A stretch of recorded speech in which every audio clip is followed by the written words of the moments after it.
And we are back with another episode of the Kyle Lanslone Show. Wanted to do some mix it up a little bit today, kind of do a year-end recap of 2025, and had wanted to interview this guy for quite a while, so I'm very happy to have as my guest today, Robbie Bernstein. He is the co-host of Part of the Problem, host of Run Your Mouth, and a fantastic stand-up comedian. Robbie, welcome to the show. Wow, I'm impressed by this operation. You've got a old man producer. You go live. You got the screen behind you. This whole thing's that's set up. You're really making me feel worse about myself. This is quite the operation, Kyle. I know whenever I get invited on Run Your Mouth, I'm always wondering how you're pulling it together on your shoestrings there, Robbie. It always looks a little bit rough.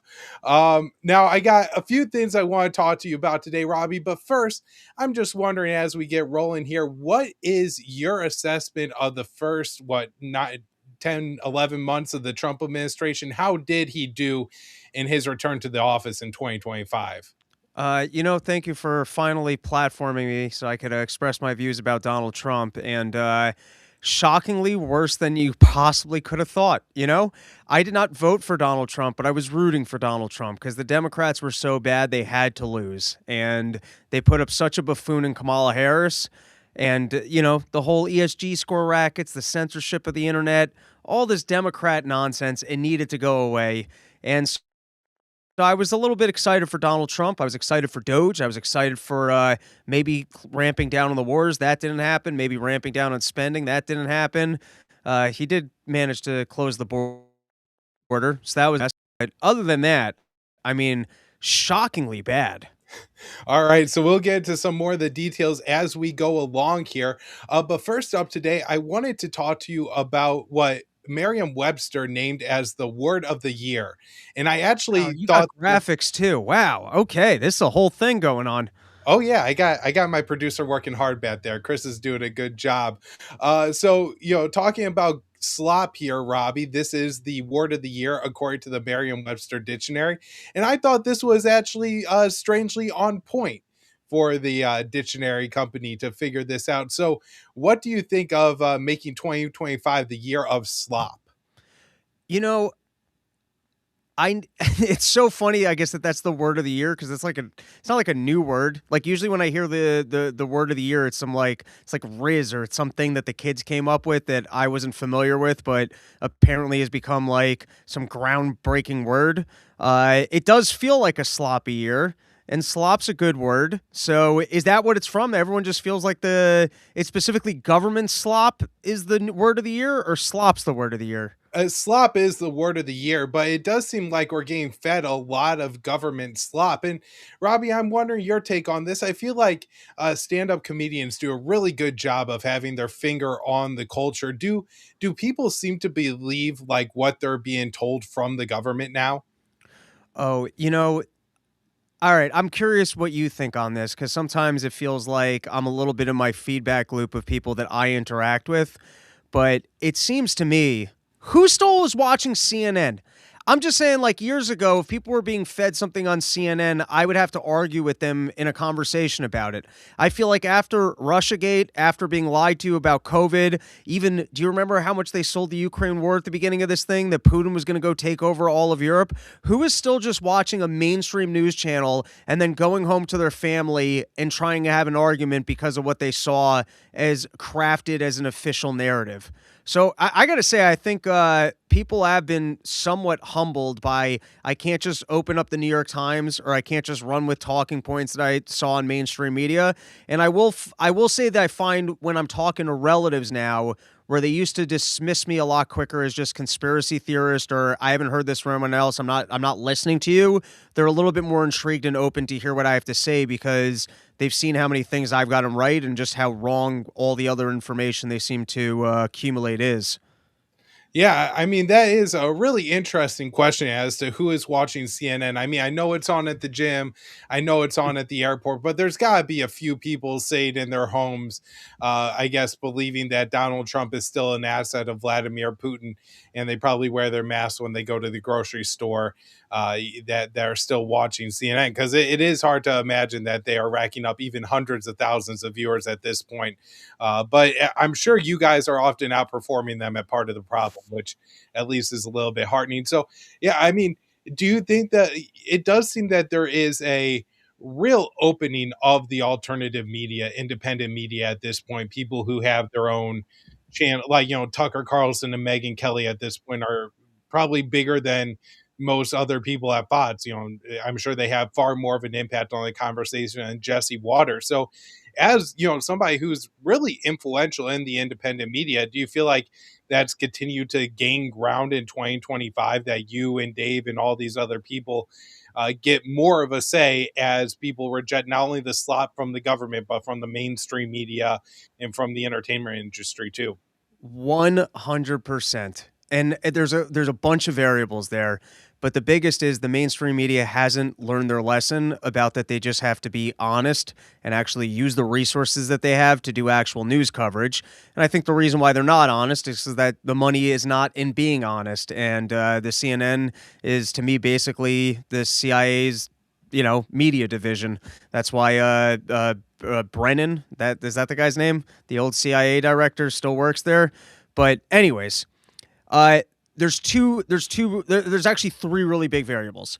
The first is the media still hasn't learned their lesson, and I think we just saw that big time with the fact that that lady just took over ABC News. What's her name? Kyle, help me out here. You're better with names. Barry Weiss. Barry Weiss. Thank you.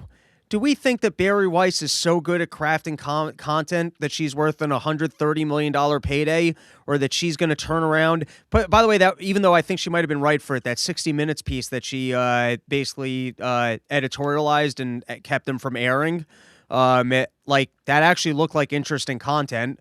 So I'm just saying, if like you're playing the ratings game and you're trying to actually get viewers, do we think Barry Weiss is a $130 million media figure that's going to get people to be turning on the news? 100% not. And we just saw it with that kid who put out the documentary or the 1 hour footage of what happened in Somalia. That got like 100 million views on the internet. You know why? Minnesota or Minnesota. Thank you. Yes, I'm half retarded. That's why Dave cuts me off. But yeah, whenever I pause, if you could actually just fill in the words so I sound more smart, like please interrupt me with the actual facts. In Minnesota, that kid got $100 million views. Like, how did every single news station when that scandal first broke not think, hey, why don't we go knock on the doors of all these businesses that have gotten large paychecks?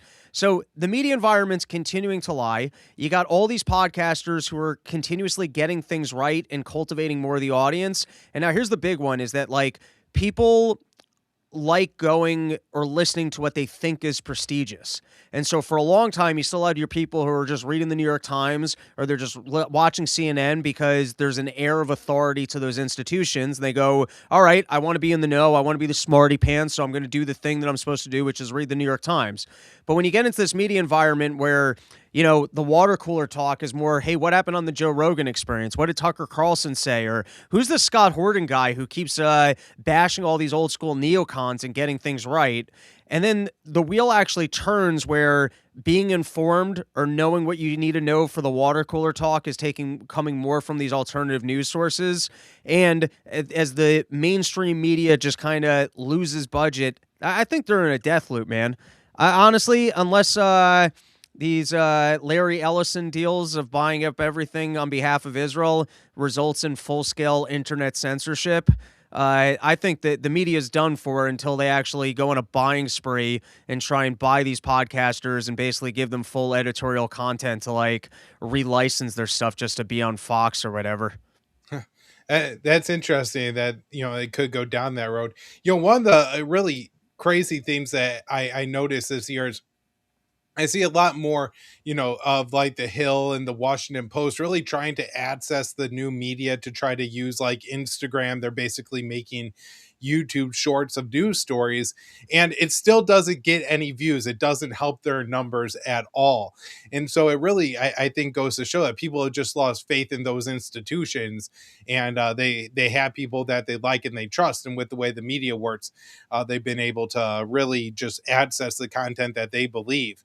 Now, Robbie, I'm really going to impress you. I'm going to have producer Chris play a clip of Donald Trump for us to respond to. This historic trend will continue. Already, I've secured a record-breaking $18 trillion of investment into the United States, which means jobs, wage increases, growth, factory openings, and far greater national security. Much of this success has been accomplished by tariffs. My favorite word, tariffs, which for many decades have been used successfully by other countries against us, but not anymore. Companies know that if they build in America, there are no tariffs, and that's why they're coming home to the USA in record numbers. They're building factories and plants at levels we haven't seen, AI, automobiles. We're doing what nobody thought was even possible, not even remotely possible. There has never, frankly, been anything like it. 1 year ago, our country was dead. We were absolutely dead. Our country was ready to fail, totally failed. Now, we're the hottest country anywhere in the world, and that's said by every single leader that I've spoken to over the last 5 months. So, Robbie, I got asked, I think everybody saw through Donald Trump this time, and it seems that the American people have stopped eating Donald Trump slop. I wonder if you get the same impression that for the longest time, Donald Trump could say whatever and seem to get away with it, but now he's telling the American people the economy are great, and there seems to be an overwhelming response that no, it's not. Yeah. Well, I got to say, the first 6 months of Donald Trump was the most annoying time I've ever experienced in terms of trying to podcast, because the loyalists were worse than the Democrats, and you refused to accept any criticism and were angry at you if you were even pointing out things that were true. And luckily, Donald Trump walked himself down the road of this lie of greatest economy ever. My tariffs, everyone's making money here. And people are like, I don't think I'm making money. If anything, I know a guy who owns a small business who can't operate a small business anymore. The one thing he said there that I would love to see the fact check on, firstly, I think he just claimed $19 trillion of investment. I heard a crazy number there. But what I'm most interested in is I would like to know how many new factories were open this past year, or how many new factories were they broke ground on construction on even a factory that, let's just say, is going to be open in the next 5 years, because he made some wild claim there about more factories being built. I would love to know the figures of how many factories are normally opened on an annual basis in the United States of America, and what the percentage increase was this past year thanks to Donald Trump's tariff policies. And I'm going to venture to guess that it's under 10. Yeah, I think you're probably right about that, Robbie. Now I want to move on and ask you about Trump's immigration policy here, because this seemed to be the one place where, coming into office, Trump really had the culture that the American people were done with the open borders, and Trump did come in and shut down the border. At the same time, it seems to me that there is maybe Americans starting to get a little bit uncomfortable with the enforcement of his immigration policy, with, rounding up people at Home Depot. Or I see these videos now where contractors will hire day laborers and then call ICE at the end of the day to pick them up rather than pay them. I haven't heard that. Oh, what a great Jew move. Is that really happening? I've seen 4 or 5 videos of at least people claiming that's what's going on. Of course, I can't verify it. What's more American than that? You exploit their labor and then you get them deported at the end of the day, so you don't even have to pay them. Oh wow, that's a hell of a racket. Yeah. So, anyways, other than with you, who clearly enjoys the policy, it does seem that some Americans are starting to recoil from the mass immigration policy. So, what's your thoughts on Trump's immigration policy overall so far? All right, I think Donald Trump's done a lot of things very, very wrong. but you got to give him credit on shutting down the border. Now, I think even at the end of the Biden administration, border crossings were way down because they basically got busted for whatever their policy was to try and bring as many people into this country as they could. And so, even at the end of the Biden administration, it wasn't quite what we had seen previously.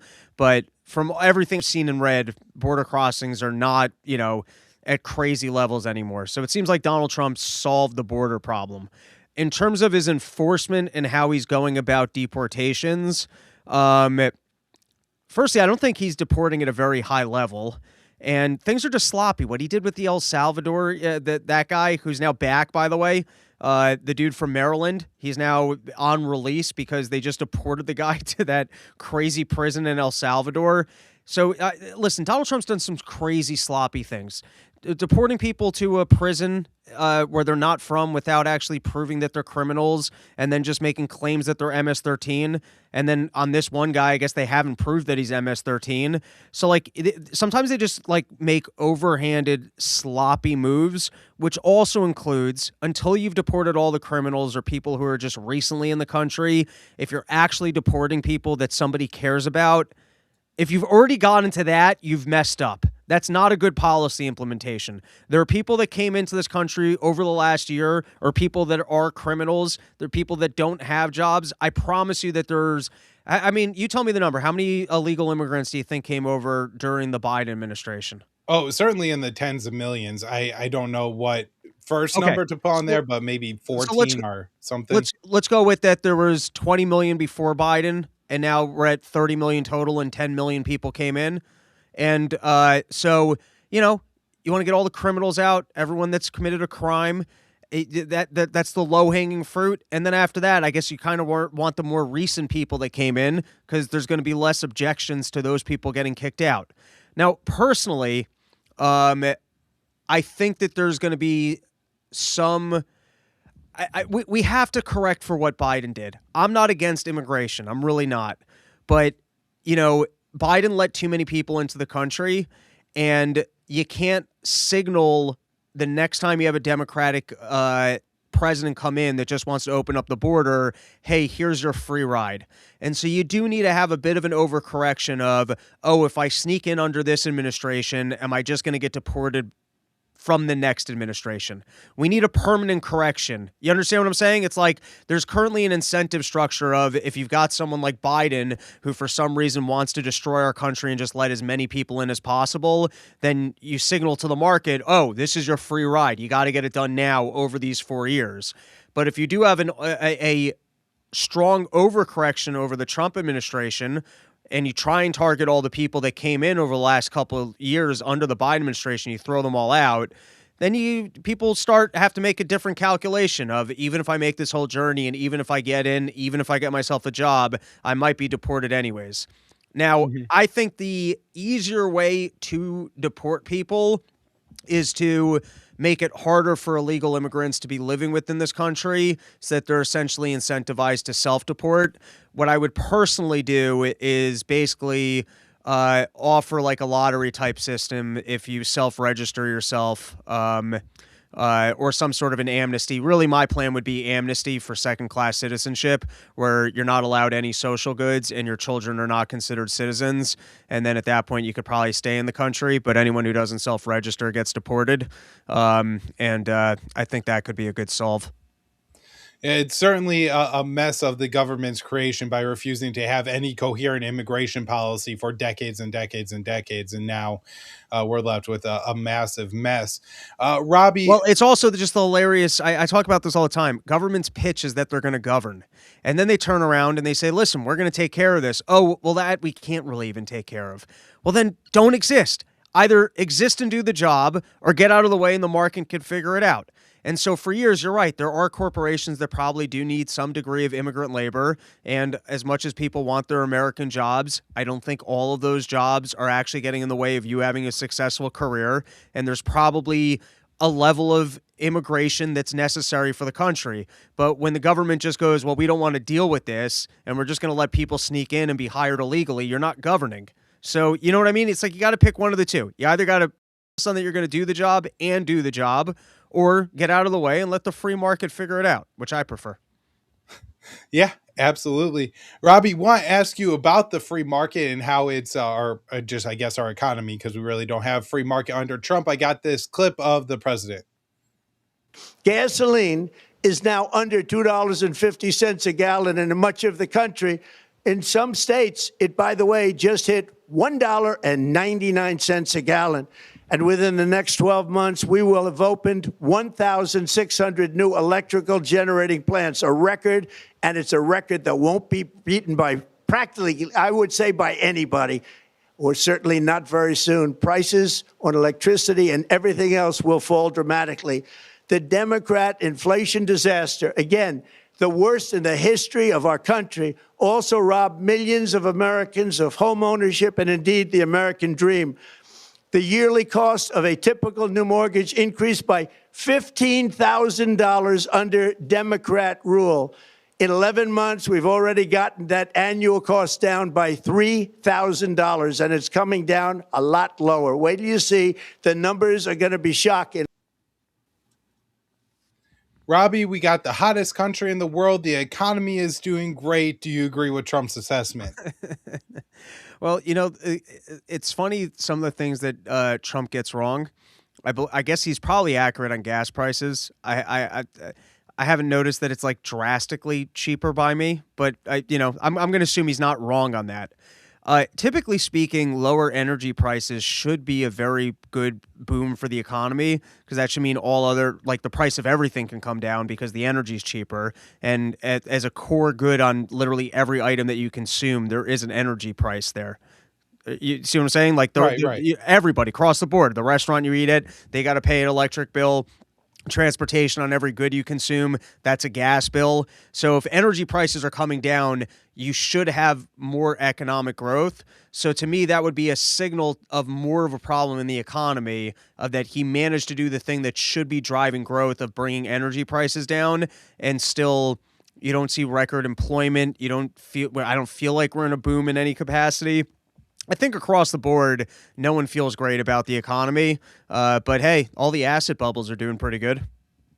Yeah, I think producer Chris had the AAA gas maps up of the average prices, and certainly, I'm in the Northeast, further north than you, Robbie, and gas prices have not come down in any substantial way. They've hovered at about the same level, and if anything, energy prices are even higher.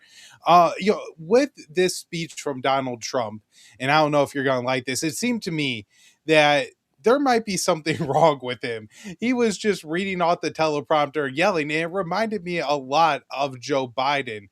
So, what do you make of Donald Trump's kind of mental state at this point? Oh, that's an interesting one. I personally listen. We all get older and we all slip. People are trying to claim that Trump's going a little bit Biden, and I don't buy it. This guy spends more time on television than I do podcasting. I find podcasting can be a little bit exhausting. I love doing it, but sometimes after a long show, I'm like, man, I gotta go eat some cake and take a nap. And this guy is just constantly on television every single day, and he wants to pick a fight with everybody. So I think he's losing a step in that he can't just lie through his teeth and just have people accept it. It's easier when you're on the outside and campaigning. I'll fix everything. People get really excited, and then you're there for a year, and guess what? You didn't stop the Ukraine war in a day. You haven't brought anyone their factory job. I don't think people think, he's just wrong on interest rates. He wants, despite the fact that we still have inflation, he wants to lower the interest rate and is specifically rigging his Fed hire of that they have to swear allegiance to Donald Trump's lower interest rates. So I think you're right that he's losing his capacity to just lie through his teeth and have people accept it. And as he tries to just Jedi mind trick everyone and go, economy's great, it is very Biden-like, where he's just ignoring reality. And then more people wake up to the fact that he's a liar. So in that sense, he is losing his mojo because he's channeling, hey, I'm just lying to you. In terms of his energy levels, dementia, or slipping, he still has all the tools that he always had. It's just the trick doesn't work because he's picked a topic that people can see with their own eyes. Yeah, that's a really good point, Robbie. Now, before I let you go, I want to look forward here. 2025 is over, 2026. Is there anything that you think Trump might do in 2026 that will actually make the country a better place to live? Ooh, I could give you the bad ones. I thought that would be a longer list. Yeah, Yeah. yeah. The worst ones are all the wars that he's flirting with. Is there any move that Donald Trump might actually make next year that I'm forward looking to that I think would be good for us? There's not one. There's New literally Fed not one. chair, anything like that? No, because he's flirting with that he wants a Fed chair that he can control and lower the interest rate. That doesn't make sense to me. He's flirting with going back to war with Iran. He's flirting with war in Venezuela. He's teasing an end to the Ukraine war, but apparently it includes security guarantees, which sounds like more of a mess. Domestically, borders already closed, so he's taking care of that. On the censorship front, he was great for, and it's partially just Twitter, but the internet, even though I feel very shadow banned, the internet feels like there's less censorship and there's less of the woke nonsense, but there's kind of a rising of tide of the Israel censorship, which hasn't quite been implemented, but you just see what Larry Ellison's doing. That's the Oracle guy with all the with all the You got the right one. purchases. There's not one topic of which Donald Trump, like the Epstein files, he got in the way of trying to get transparency there, and Massey kind of pushed through it, and so that ball's moving forward. But there's literally not one issue on the docket right now in which what's he going to re-ramp up tariffs? Like there's not one thing on the docket for Trump to work on that I think he has a sensible policy that could help. Even healthcare reform, his pitch now is to hand you money, which is the same problem because you're just making more money available to people to go and purchase their insurance with. That would still drive up insurance prices. It doesn't really matter if it's handed directly to the insurance company or to me to then go and purchase insurance, unless I have the option of just keeping the money and then you have a bunch of idiots that don't use it for insurance. But I'll hand it back to you. I literally can't think of a single thing that Donald Trump's been talking about or working on that I'm like, oh, if he gets that done, that actually sounds like it would be good for us. No, it would have to be something like radical and just something out of my fantasy, like he fires Susie Wiles and Marco Rubio and Pete Hegseth and listens to Tulsi Gabbard, which obviously he's not doing now, so there's no reason to think he would do it next year. I'm a little surprised that some of the cabinet picks have. Oh, well, I think Donald Trump wants to channel that the House is in order and that there isn't chaos, which is why he even got the back of the chief of staff the other day when she put out or said some statements that generated bad press. But I'm a little bit surprised that Pete Hegseth still has his job. I'm a little surprised that Marco Rubio is making a successful pitch for this Venezuela war, or that he's managed to get along with Trump long enough to keep his job. So I'm a little surprised that there hasn't been more turmoil, and maybe we'll see more of that in year two. Yeah, well, hopefully, I think that was one of the few things I liked about the first Trump administration is that at least he rotated through staff and we weren't stuck with Antony Blinken for 4 years. And hopefully we won't be stuck with Marco Rubio that long. Now, the way things seem to go in 2025 would suggest that the political landscape will not be very good for the Republicans in first the 2026 midterms, but more importantly in 2028. So obviously we're a few years out here, Robbie, but any thoughts on 2028 and what the candidacy field may look like? Yes. Okay. I got a lot of thoughts on this. All right. Perfect. The biggest variable, and this is something that we can't actually predict yet, but to what extent there's just an environment of throw the bastards out. And so if the economy's doing poorly enough and Trump's ramped up enough wars, or there's enough tension going on, or, you got more problems out in Gaza, which, I guess Israel has stopped killing as many individuals over there, but it seems like they've left them in conditions by which their survival is somewhat in jeopardy. And so as to whether or not you want to call what happened over there a genocide or not, that conversation is a little academic for me. Or if you do want to call it a genocide, if that's even now over, as some of the people are left in conditions where, it might not be that easy for them just to survive. Anyways, these are all like variables that exist in which people might just be so upset with the Republicans that they will literally just vote against the Republicans. I got to tell you personally, I've never voted in my entire life. This past election, I was rooting for Donald Trump. I didn't actually vote for Donald Trump. My personal philosophy is I don't want to actually be responsible for anything that happens here. And so I'm not going to pick for the worst of two evils. The one thing that I'll say it right here. I've never said this. You're getting a hot take here. You ready for this hot take? Of course. I will vote for AOC over Donald Trump round 3.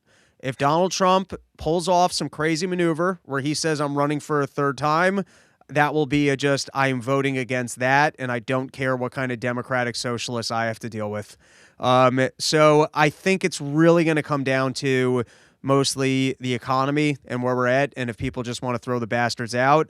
The one thing the Republicans have going for them is that every time a new Democrat, shows their head, you remember how absolutely just stupid they are. I mean, what's going on, in my opinion, with Mondani in New York is unbelievable. Like, we thought we were done with this woke stuff, and he just hired some, I think it was trans or a lesbian person to run the fire department who never ran the fire, was never a firefighter.